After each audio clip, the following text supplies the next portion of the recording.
Research is the key to understanding why people do the things that they do.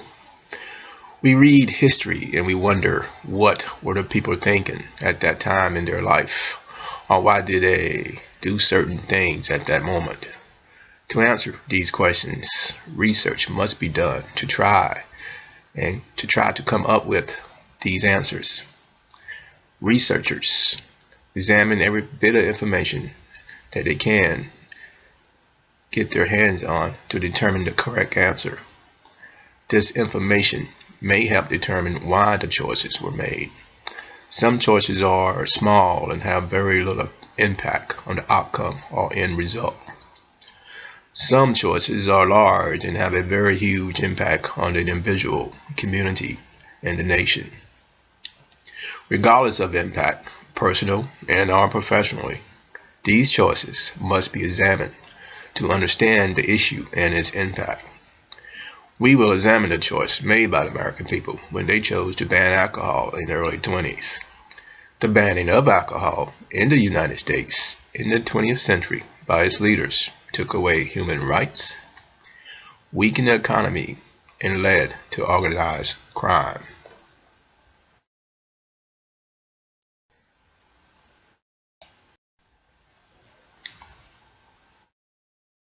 This slideshow will take you from the actions that led to the ratification of the 18th Amendment to the ratification of the 21st Amendment.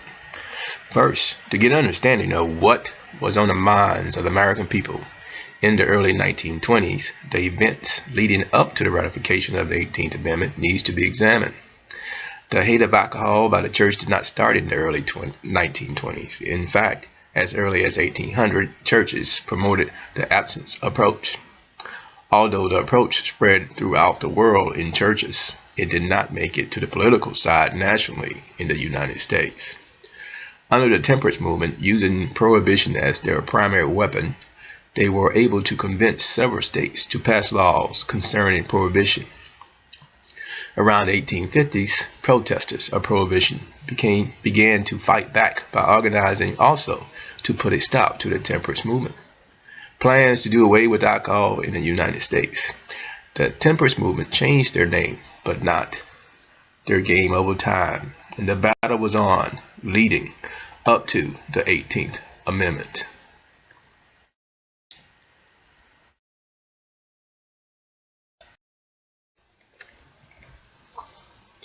After the Civil War, slaves that were not freed during the war needed national help by Congress.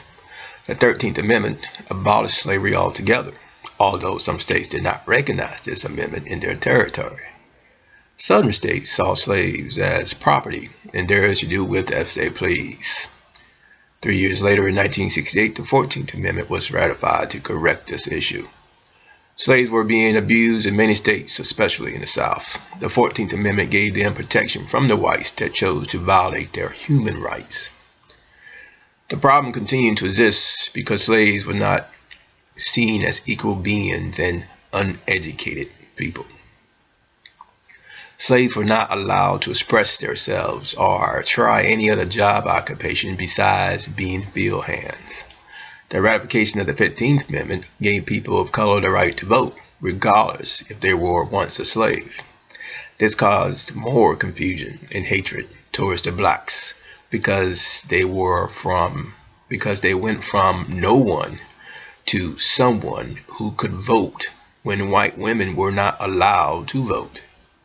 Surely a white woman that were allowed to receive an education knew more than a slave that was not allowed out of the fields to get an education.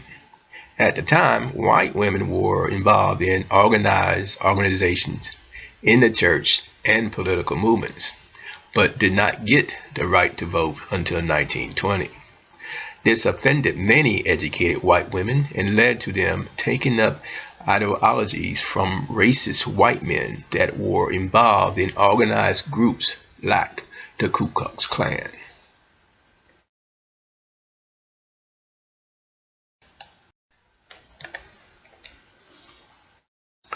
But these amendments were just a check the box to help the people feel good about themselves. There were no dreams of giving a slave a voice. which would be like giving him a gun and then dare him to repay back all the slave owners that caused him harm.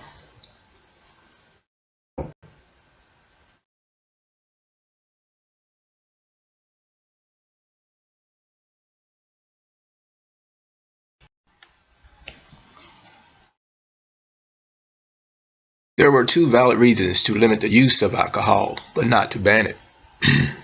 From the religion point of view, too much alcohol led to poor decision by the people. From the government point of view, during World War I, the grain was needed to supply the troops overseas fighting the war.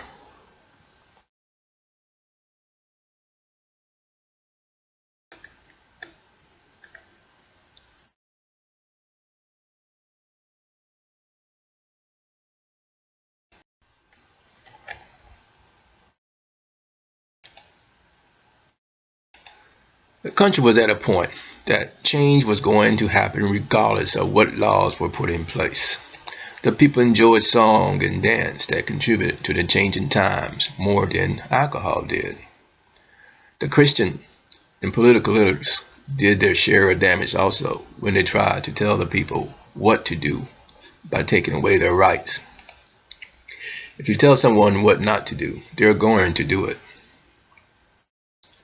The risk of getting caught is something that people enjoy and need to get their feel good or fix in life. The people wanted to be entertained and they were willing to spend money for it. This caused the economy to boom because everyone wanted fancy new threads to wear to the clubs. Girls wanted the latest hairstyles and men wanted new wheels to take them wherever they wanted to go. This gave poor people and common people jobs to provide for families. Prohibition only slowed down the growth of the economy.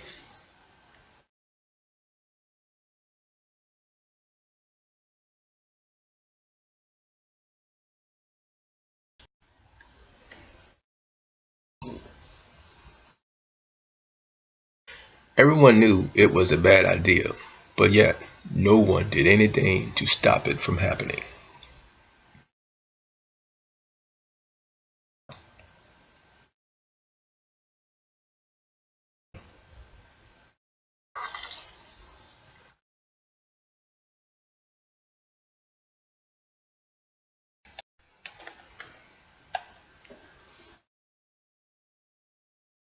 When political and Christian leaders failed to enforce basic laws, they opened the door for lawlessness, which led to organized crime.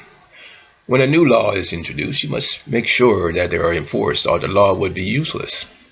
The U.S. still a new government or a government with a lot still to learn were still experimenting and quite guessing at what was the right thing to do for the people. They were on the right track with Bill of Rights, the U.S. Constitution, but failed to enforce the laws onto the people. Some laws were enforced on people in the city, but not in the country. For example, equal rights for blacks were enforced in the cities in the north, but not in the countryside in the south. In the city of Chicago, where there were more cops than the rural South, Al Capone managed to keep the entire city supplied with alcohol, while the countrysides remained dry during Prohibition. When the laws went unenforced, the violators went unpunished, and the respect for law enforcement decreased because of the lack of respect for their power to stop the bad guys.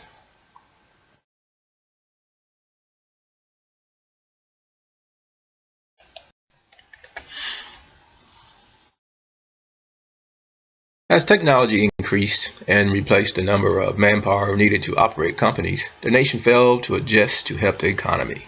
They had two choices. One, they could lower the number of immigrants that were allowed in the country, or secondly, they could find a way to increase jobs in the industry side or in the agriculture side. With the mass increase of immigrants, it would make sense to increase the output in the agricultural industry because the demand for food should have increased. With the increase in demands for food farm prices, costs of their produce could have easily been increased to make it affordable for small farmers to make a profit, and most of all, attract new farmers. To help with the demands on produce from farms, you simply have to find more than one use for each crop.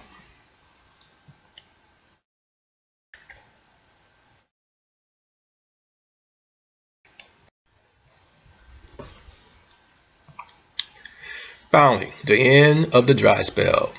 But was it too late? Did the 18th Amendment lead to the Great Depression? The alcohol content of liquor, beer, and wine should have been lowered to please the church, but not banned by the government for the church. If the alcohol content was lowered, the alcohol market could have flourished into a valuable market that could have balanced the economy with new goods, services, and jobs that could have lessened the blow of the Great Depression. When banned, there were no gains in jobs, tax revenue, or quality of life for the people.